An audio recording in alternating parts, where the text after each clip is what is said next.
भारत में ब्रिटिश काल में भ्रष्टाचार। अंग्रेजों ने भारत के राजा महाराजाओं को भ्र करके भारत को गुलाम बनाया। उसके बाद उन्होंने योजनाबद्ध तरीके से भारत में भ्रष्टाचार को बढ़ावा दिया और भ्रष्टाचार को गुलाम बनाए रखने के प्रभावी हथियार की तरह इस्तेमाल किया। देश में भ्रष्टाचार भले ही वर्तमान में सबसे बड़ा मुद्दा बना हुआ है, लेकिन भ्रष्टाचार ब्रिटिश शासनकाल में ही होने लगा था, जो हमारे राजनेताओं को विरासत में दे गए थे। भारत में ईस्ट इंडिया कंपनी का आगमन, भारत छोड़कर जाते जाते भी अंग्रेज़म की कुटिल बुद्धि ने भारत को और भी गारद करने सोच लिया था। इसीलिए एक लंबे अरसे से षड्यंत्र पूर्वक इस देश में नफरत फैलाना शुरू कर दिया था। धर्मेंद्र गौड़ की पुस्तक मैं अंग्रेजों का जासूस था उनके द्वारा भारत छोड़ने के नफरत फैलाने का साक्ष्य है। भारत को विभाजन की आग में झोंकने की कुटिल योजना पहले से ही उन्होंने बना रखी थी। इतनी अधिक अराजकता इस देश में अंग्रेजों के आने से पहले कभी नहीं थी। आमतौर पर भ्रष्टाचार तथा गरीबी भारत में कहीं भी कभी भी देखने को नहीं मिलती थी। यदि यह कहा जाए कि गरीबी, सामान्य राजनीति और प्रशासनिक भ्रष्टाचार अंग्रेजों की देन है, तो इसमें कोई अतिशयोक्ति नहीं होगी। मुंबई के प्रसिद्ध प्रकाशक और व्यवसायी शानबाग लेखकों और साहित्यकारों में काफ़ी प्रसिद्ध रहे हैं। फोर्ट में उनकी पुस्तकों की दुकान, स्टंट बुक स्टॉल एक ग्रंथम तीर्थी माना जाता है।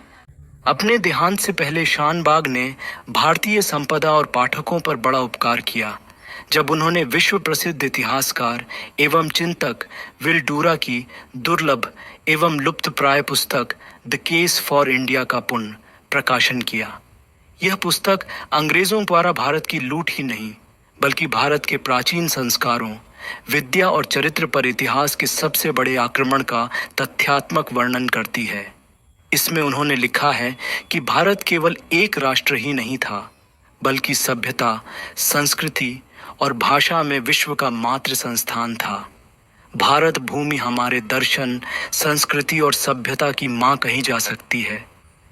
विश्व का ऐसा कोई श्रेष्ठता का क्षेत्र नहीं था जिसमें भारत ने सर्वोच्च स्थान न हासिल किया हो, चाहे वह वस्त्र निर्माण हो, आभूषण और जवाहरात का क्षेत्र हो, कविता और साहित्य का क्षेत्र हो, बर्तनों और महान वास्तुशिल्प का क्षेत्र हो, अथवा समुद्री जहाज का निर्माण क्षेत्र हो। हर क्षेत्र में भारत ने दुनिया को अपना प्रभाव दिखाया। जब अंग्रेज भारत आए तो उन्होंने राजनीतिक दृष्टि से कमजोर लेकिन आर्थिक दृष्टि से अत्यंत वैभव और ऐश्वर्य संपन्न भारत को पाया।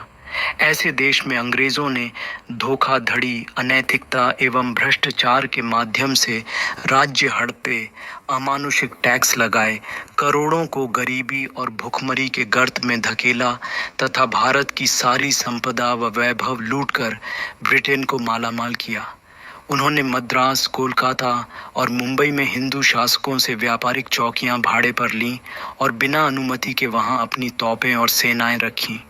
1756 में बंगाल के राजा ने इस प्रकार के आक्रमण का जब विरोध किया और अंग्रेजों के दुर्ग फोर्ट विलियम पर हमला करके उस पर कब्जा कर लिया, तो एक साल बाद रॉबर्ट क्लाइव ने प्लासी के युद्ध में बंगाल को हराकर उस पर कब्जा कर लिया और एक नवाब को दूसरे से लड़ाकर लूट शुरू कर दी।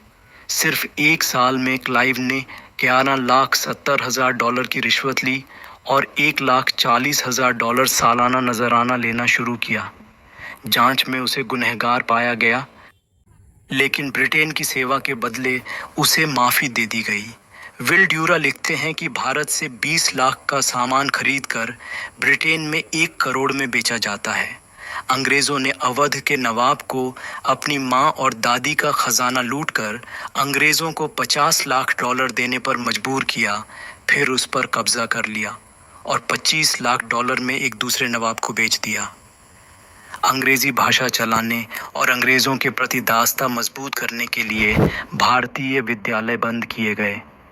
1911 में गोपाल कृष्ण गोखले ने संपूर्ण भारतवर्ष में प्रत्येक भारतीय बच्चे के लिए अनिवार्य प्राइमरी शिक्षा का विधेयक लाने की कोशिश की, लेकिन उसे अंग्रेज़ों ने विफल कर दिया। 1916 में यह विधेयक फिर से लाने की कोशिश की ताकि संपूर्ण भारतीयों को शिक्षित किया जा सके, लेकिन इसे भी अंग्रेज़ों ने विफल कर दिया। भारतीय सांख्यिकी के महानिदेशक सर विलियम हंटर ने लिखा है कि भारत में 4 करोड़ लोग ऐसे थे जो कभी भी अपना पेट नहीं भर पाते थे। भूख और गरीबी की ओर धकेल दिए गए समृद्ध भारतीय शारीरिक दृष्टि से कमजोर होकर महामारी के शिकार होने लगे। 1901 में विदेश से आए प्लेग के कारण 2,72,000 भारतीय मर गए। 1902 में 50 लाख भारतीय मरे।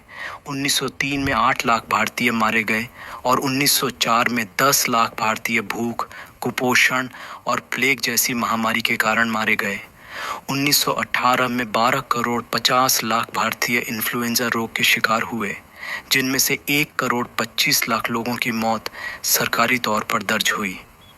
समान काम के लिए अंग्रेज़ों को भारतीयों से 10 गुना ज़्यादा वेतन दिया जाता था और अंग्रेज़ों से 10 गुना अधिक विद्वान भारतीय को उनकी योग्यता के अनुरूप पद नहीं दिया जाता था।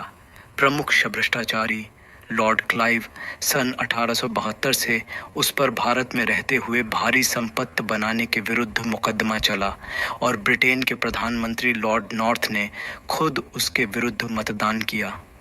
वॉरेन हेस्टिंग्स इस पर भी भारत में हते हुए उसके भ्रय आचरण के लिए 7 वर्ष तक मुकदमा चला।